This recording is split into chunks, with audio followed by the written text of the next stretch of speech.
নমস্কার বন্ধুরা। আজ আমি এমন একটা ঘটনার শিকার হয়েছি যা আপনাদের সবাইকে জানানো দরকার। আমি একজন ব্যাটারি চালিত রিক্সা চালক। প্রতিদিনের মতো আজও নিয়ম মেনে যাত্রী নিয়ে যাচ্ছিলাম। উত্তরপ্রদেশের সেক্টর 37 থেকে সেক্টর 18-র 8টা মার্কেটের দিকে যাচ্ছিলাম।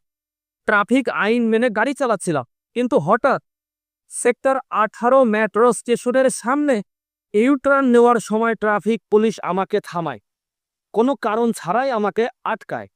কোনো নিয়ম ভাঙেনি, তবুও তারা 200 টাকা নিয়ে আমাকে ছেড়ে দেয়। আমি দুঃখিত, কারণ সেই মুহূর্তে কোনো ভিডিও রেকর্ড করতে পারিনি পরিস্থিতির কারণে। আমার কাছে কোনো প্রমাণ নেই, কিন্তু আমি জানি এটাই বাস্তবতা, এটাই বাস্তব। শুধু আমি নই, প্রতিদিন অনেক সাধারণ মানুষ এই দুর্নীতির শিকার হচ্ছেন। এভাবে যদি বিনা কারণে পুলিশ টাকা নিতে থাকে, তাহলে সাধারণ মানুষের কি হবে? আমরা কিভাবে ন্যায় বিচার পাব? আমি প্রশাসনের কাছে উত্তরপ্রদেশের প্রশাসনের কাছে আবেদন করছি এই অন্যায়ের বিরুদ্ধে ব্যবস্থা নেওয়া হোক। আর আপনাদের কাছে অনুরোধ, আপনারা এই অন্যায়ের বিরুদ্ধে আওয়াজ তুলুন। ভালো থাকবেন, সুস্থ থাকবেন। নমস্কার।